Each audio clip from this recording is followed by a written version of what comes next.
पर देखते रहिए धार्मिक, सामाजिक, हर छोटे बड़े मुद्दों से जुड़ी खबरें सिर्फ 4 स्टार न्यूज पर। 4 स्टार न्यूज, खबर से समझौता नहीं। प्रदेश के मुख्यमंत्री योगी आदित्यनाथ प्रतिदिन कई जिलों का निरीक्षण कर रहे हैं। इसी क्रम में आज योगी आदित्यनाथ बांदा पहुंचे, जहां उन्होंने बड़ोखर खुर्द गांव की प्राथमिक स्वास्थ्य केंद्र का निरीक्षण किया। इसके बाद योगी आदित्यनाथ मेडिकल कॉलेज पहुंचे, जहां उन्होंने अधिकारियों व जनप्रतिनिधियों के साथ समीक्षा बैठक की। बांदा के कोविड कंट्रोल रूम का निरीक्षण किया। मुख्यमंत्री योगी ने लोगों से अपील की है कि मास्क का प्रयोग करें और 2 गज की दूरी बनाए रखें। सरकार इस महामारी से निपटने के लिए पूरी तरह से लगी हुई है। आप सब सहयोग करते रहें तो जल्द ही हम इस महामारी को जड़ से उखाड़ फेंकेंगे। योगी आदित्यनाथ ने कहा कि ऑक्सीजन के 9 प्लांट लगाए जा रहे हैं, जिसमें बुंदेलखंड ऑक्सीजन उत्पादन में आत्मनिर्भर बनाएगा।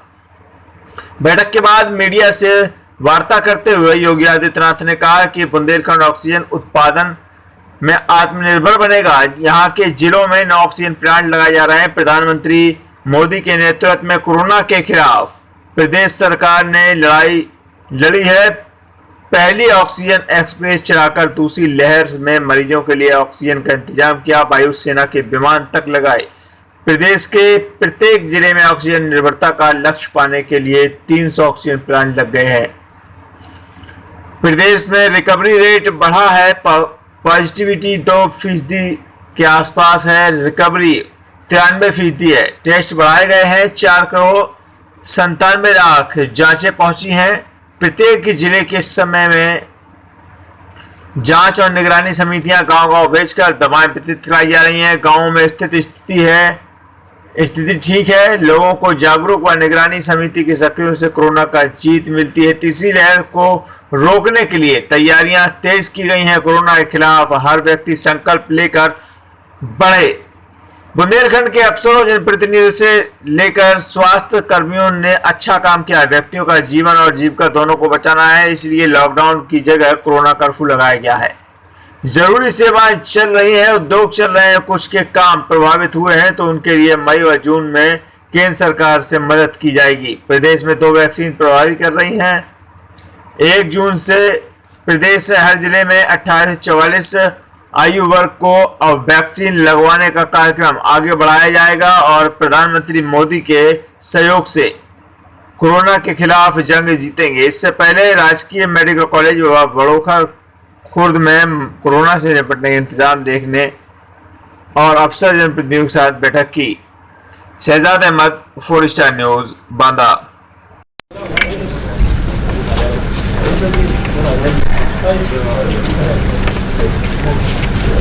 मित्रों, कोरोना महामारी के खिलाफ देश की जो लड़ाई है वह मजबूती के साथ आदरणीय प्रधानमंत्री जी के नेतृत्व में, उनके मार्गदर्शन में आगे बढ़ रही है और उसके अपेक्षित परिणाम भी सामने आ रहे हैं। देश की सबसे बड़ी आबादी का प्रदेश उत्तर प्रदेश अपनी सक्रिय भूमिका के साथ इसमें योगदान दे रहा है।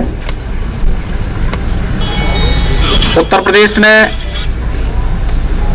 जिस प्रदेश के बारे में दुनिया के विशेषज्ञ तमाम प्रकार की आशंकाएं व्यक्त करते थे कि 25 अप्रैल के बाद यूपी की स्थिति अत्यंत खतरनाक हो जाएगी, कोरोना के 1 लाख से अधिक मामले प्रतिदिन आएंगे, अस्त व्यस्त माहौल हो जाएगा। प्रधानमंत्री जी के मार्गदर्शन में उत्तर प्रदेश की टीम ने, हमारे जनप्रतिनिधियों ने, प्रशासन ने, हेल्थ वर्कर्स ने, कोरोना वॉरियर्स ने, स्वयंसेवी संगठनों ने पूरी मजबूती के साथ, पूरी मुस्तैदी के साथ इसका सामना किया और आज उसका परिणाम है कि 30 अप्रैल को उत्तर प्रदेश में जो एक्टिव केस 3,10,000 थे, आज वो घट करके मात्र 84,000 रह गए हैं।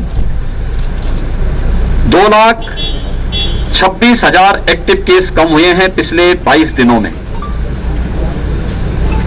हमारे यहां सबसे अधिक पॉजिटिव केस आए थे 24 अप्रैल को, 38,000 से अधिक केस आए थे। आज 4,800 पॉजिटिव केस उत्तर प्रदेश के अंदर आए हैं। यानी ये वह अभियान है जो टेस्ट एंड ट्रीट का अभियान हम लोगों ने प्रारंभ किया था, उसका परिणाम भी इसी रूप में हमारे सामने आ रहा है। फर्स्ट वेव और सेकेंड वेव में कुछ अंतर था। फर्स्ट वेव में संक्रमण था, लेकिन सेकेंड वेव में उससे भी कई गुना, लगभग 30 से 50 गुना संक्रमण था। अचानक एकाएक एक बड़ी आबादी उसकी चपेट में आई। ऑक्सीजन की डिमांड हुई, वेंटिलेटर और ऑक्सीजन युक्त बेड्स की डिमांड हुई, लेकिन आज उसको भी नियंत्रित किया गया। पहली बार आपने देखा होगा ऑक्सीजन एक्सप्रेस चलाए गए। उद्योगों में जाने वाली ऑक्सीजन को भी मेडिकल ऑक्सीजन में बदल करके उसे हॉस्पिटल तक पहुंचाने की व्यवस्था की गई। वायुसेना के विमानों का उपयोग किया गया और इसके बाद हर जनपद में ऑक्सीजन आत्मनिर्भरता के लक्ष्य को प्राप्त किया जा सके। आज उत्तर प्रदेश के अंदर हम लोग 300 से अधिक ऑक्सीजन प्लांट अलग अलग जनपदों में लगा रहे हैं। अगर चित्रकूट मंडल को ही हम देखेंगे तो यहां पे पहले से कुछ ऑक्सीजन प्लांट संचालित हैं, लेकिन 9 नए एक्स्ट्रा ऑक्सीजन प्लांट यहां पर प्रस्तावित किए गए हैं, जिन पर कहीं सिविल वर्क प्रारंभ हो चुका है, कुल पर कार्य की कार्रवाई आगे बढ़ रही है। प्रदेश के अंदर रिकवरी बढ़ी है, पॉजिटिविटी लगातार कम हो रही है। आज पॉजिटिविटी 2% के आसपास है। रिकवरी हमारी 93% से अधिक है। टेस्ट की क्षमता बढ़ाई है हम लोगों ने। उत्तर प्रदेश में अब तक 4 करोड़ 67 लाख से अधिक टेस्ट संपन्न हो चुके हैं। मैंने हर जनपद से कहा कि पॉजिटिविटी रेट को कम करने के लिए समय पे कोविड पॉजिटिव को ट्रेस करना और उसका टेस्ट कराना। निगरानी समितियों को हम लोगों ने गांव-गांव में भेजा। आरआरटी की टीम 24 घंटे के अंदर उनका टेस्ट करती है। मेडिसिन किट हम पहले चरण में निगरानी समिति के माध्यम से वितरित कर रहे हैं। उसका परिणाम था कि जो लोग आशंका व्यक्त कर रहे थे गांव की स्थिति अत्यंत खराब होगी, आज वे गांव पूरी तरह, गांव के लोगों की जागरूकता, निगरानी समितियों की सक्रियता, आरआरटी टीम के द्वारा समय पर टेस्ट करने का परिणाम है, वे अपने को सुरक्षित महसूस कर रहे हैं। एक अभियान उस अभियान का हिस्सा है जिसमें कोरोना के खिलाफ पूरे देश की लड़ाई को विजयी बनाने की हर व्यक्ति के मन में एक संकल्प दिखाई देता है। और उस संकल्प के साथ ही मैं आज बुंदेलखंड के दौरे पर आया हूं। यहां के जनप्रतिनिधिगण, यहां की प्रशासनिक टीम, स्वास्थ्य विभाग की टीम, मेडिकल कॉलेज, हमारे कोरोना वॉरियर्स, पुलिस प्रशासन पूरी मुस्तैदी के साथ इस पूरे अभियान के साथ जुड़े हुए हैं। हमें व्यक्ति के जीवन को भी बचाना है और उसकी जीविका को भी। हमने लॉकडाउन नहीं लगाया, कोरोना कर्फ्यू लगाया। सामान्य गतिविधियां चल रही हैं, खेतीबाड़ी का काम चल रहा है, उद्योग धंधे चल रहे हैं, परिवहन निगम की बसें हमारी चल रही हैं, सब्जी मंडी का संचालन हो रहा है, आवश्यक और इमरजेंसी सेवाओं को हम निरंतर चला रहे हैं। लेकिन कुछ लोगों के कार्य अगर इससे प्रभावित हुए हैं तो उनके लिए भी व्यवस्था, प्रधानमंत्री गरीब कल्याण पैकेज के अंदर हर गरीब को मई और जून में 5 किलो खाद्यान्न पर यूनिट दिया जा रहा है। उत्तर प्रदेश सरकार ने जून, जुलाई, अगस्त में उत्तर प्रदेश के हर पात्र गृहस्थी और अंत्योदय कार्ड धारक को निःशुल्क खाद्यान्न उपलब्ध कराने और जो भी जरूरतमंद हो उसको निःशुल्क खाद्यान्न उपलब्ध करवाने की व्यवस्था की है। हर जनपद में कम्युनिटी किचन हमारे प्रारंभ हो चुके हैं। जरूरतमंद मरीज के परिजन उनको भोजन मिल सके,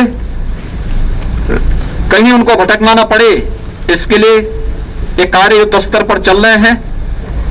इसके साथ ही ये भी व्यवस्था की गई है कि बहुत सारे लोग ऐसे हैं जो प्रतिदिन कमाते थे और उससे उनकी आजीविका चलती थी, उनको भरण पोषण भत्ता देने की कार्रवाई हम लोगों ने व्यवस्था प्रारंभ कर दी है। उनका रजिस्ट्रेशन शुरू हो चुका है।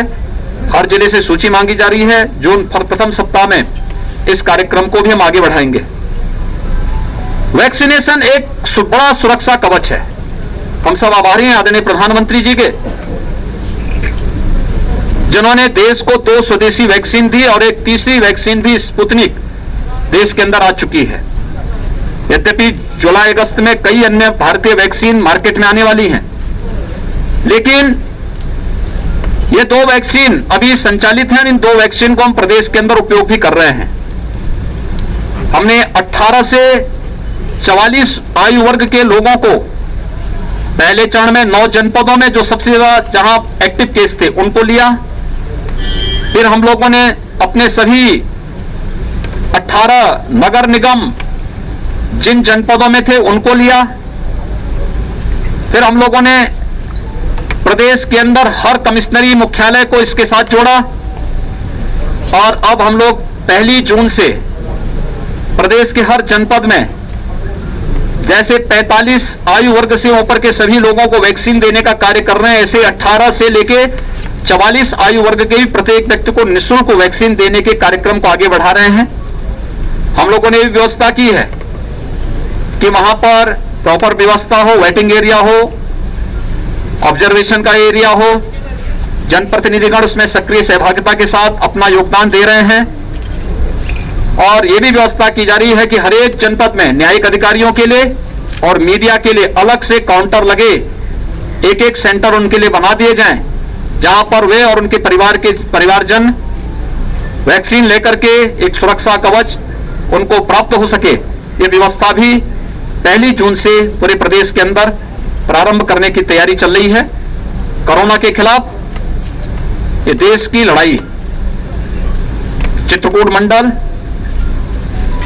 बहुत अच्छे ढंग से इस अभियान को लेकर के आगे बढ़ा है। उसके अपेक्षित परिणाम भी सामने आए हैं।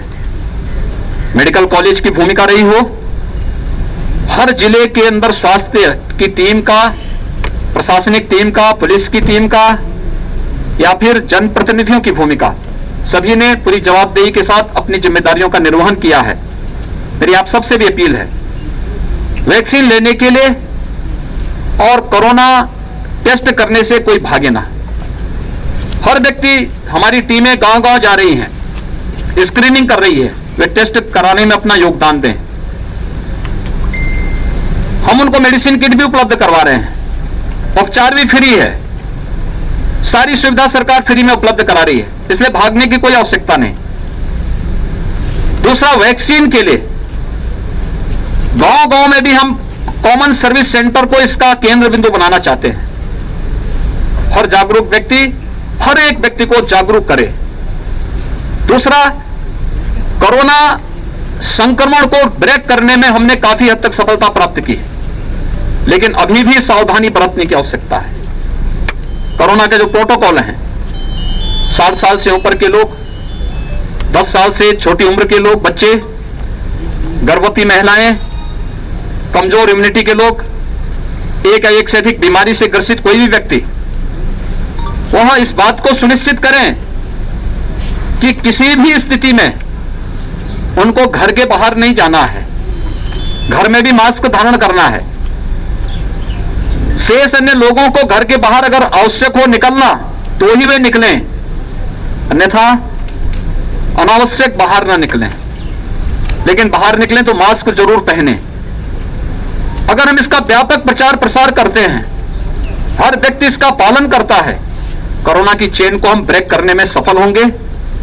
और हमारा विश्वास है कि कोरोना के खिलाफ देश की लड़ाई हर एक नागरिक के सहयोग से, आदरणीय प्रधानमंत्री जी के मार्गदर्शन और उनके नेतृत्व में अवश्य कोरोना को हम परास्त करेंगे और ये देश विजयी होगा। सामान्य जनजीवन फिर से पटरी पर आ रहा है, जिसको और मजबूती के साथ आगे बढ़ा करके हम अर्थव्यवस्था को एक संबल भी दे पाएंगे। धन्यवाद जी।